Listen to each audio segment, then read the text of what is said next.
Donc, je vais créer un critère Nasdaq, Market Cap. Vous voyez que pour choisir la valeur de la capitalisation, c'est payant en fait. Et donc ici, mais quand même, c'est gratuit si j'ai choisi entre 300 millions et 2 milliards. C'est ça que je vais faire d'abord. OK? Entre 300 millions et 2 milliards. Donc, vous voyez qu'ici, il y a plus de 55 pages avec une vingtaine d'actions. Donc, ça donne déjà plus de 1000 actions small cap à analyser.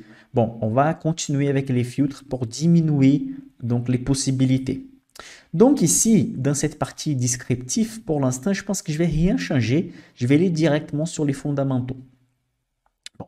Sur les fondamentaux, ce qui m'intéresse sur les small cap, la théorie financière, elle dit que si j'ai choisi des sociétés avec les prix sur les free cash flow, si on choisit des sociétés avec des valeurs, ces ratios avec des valeurs qui ne sont pas très importantes, donc des valeurs plus proches à 12, 18, ça va être plus intéressant. Donc, je vais choisir under 20. Donc, ça veut dire que les sociétés, la valeur qu'elles possèdent dans la bourse, la capitalisation, okay, elle n'est pas supérieure à 20 fois la quantité d'argent que la société possède à côté dans la trésorerie. Donc, ça veut dire que je vais des sociétés qui possèdent beaucoup de trésoreries par rapport à la valeur que la société vaut dans la bourse. Okay? Donc, une fois que j'applique ces filtres, on tombe des 1000 actions, on tombe déjà à 140 sociétés. Okay? Michael, d'où tu as sorti cette valeur-là? Pourquoi ces ratios est important? Beaucoup de livres des finances, beaucoup d'articles montrent que c'est important d'avoir de la trésorerie. Il ne faut pas être un spécialiste pour apercevoir ça. Imaginez que vous avez la fameuse boulangerie. Je ne peux pas te donner en live sans donner un exemple d'une boulangerie. Vous avez une boulangerie qui possède beaucoup d'argent à côté. Ça permet d'acheter un petit concurrent, ça permet d'avoir une deuxième boulangerie, ça permet de réinvestir sur les machines, de réinvestir sur les fours, d'acheter plus de la matière première, de négocier avec les fournisseurs. Donc les prices sur free cash flow, ça montre les pouvoirs de la société d'avoir de la trésorerie à côté. Normalement, plus petit ces ratios, plus intéressant. Normalement, les bonnes sociétés vont avoir ces ratios entre 6 et 20.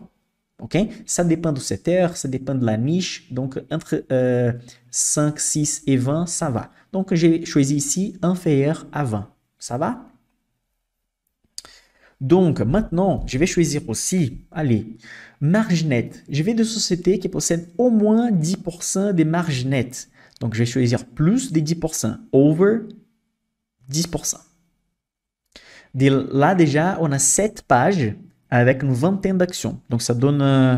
Ah non, là, maintenant, pardon, j'avais fait... avant, c'était 240 sociétés. Maintenant, c'est 140 sociétés. Okay? C'est une vingtaine de sociétés par page, pas 10. Allez. Donc, ici, j'ai choisi deux critères. Donc, déjà, j'ai choisi Nasdaq, Small Cap, et j'ai choisi également Free Cash Flow, sur Price, et marge nette. Quoi d'autre on pourrait ajouter? Par exemple, on peut ajouter la croissance des ventes sur les 5 dernières années. Je veux qu'au moins ça soit positif. Je veux qu'au moins sur les 5 dernières années, la société puisse avoir une hausse de chiffre d'affaires. Donc là, j'ai sélectionné, donc ça filtrait un peu plus. Ok. Des autres ratios intéressants, je peux ajouter aussi par rapport à la dette. Je veux des dettes inférieures à 1. Okay? Donc les ratios des dettes par rapport aux capitaux propres. Donc là, on tombe sur 120 sociétés. On a éliminé encore une vingtaine de sociétés. Et maintenant, je vais déjà arrêter un peu les filtres. Pourquoi? Parce que je sais que la moitié des sociétés qui respectent ces critères sont des sociétés bancaires ou financières. Et toutes les recherches des small cap, des petites sociétés dans la bourse, montrent que très difficilement une société financière sera une société qui va faire x10 ou x20 dans la bourse dans plusieurs années, dans 2 décennies, 3 décennies ou même sur 10 ans. Les sociétés financières ont la tendance de gagner beaucoup d'argent, mais elles ont des difficultés de simplement gagner encore plus d'argent sur un autre pays, de commencer à faire un effet boule de neige, d'avoir un nouveau produit, parce que justement, ils vont travailler sur les intérêts. Ils vont gagner beaucoup d'argent, mais sur les intérêts. Mais ça ne va pas être comme une société comme Apple ou Microsoft qui vont simplement toucher les marchés mondiaux.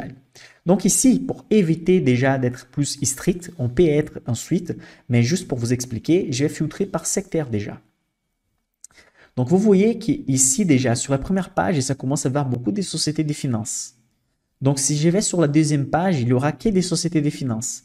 Troisième page, que des sociétés de finances. Quatrième page, que des sociétés de finances. Cinquième page, oups, là, on commence à voir des autres sociétés qui ne sont pas des finances. Et page 6, page 6, pardon, on va avoir des sociétés de santé et quelques sociétés de technologie. Donc, c'est pour ça que je vais dire, il faut réfléchir aussi aux critères.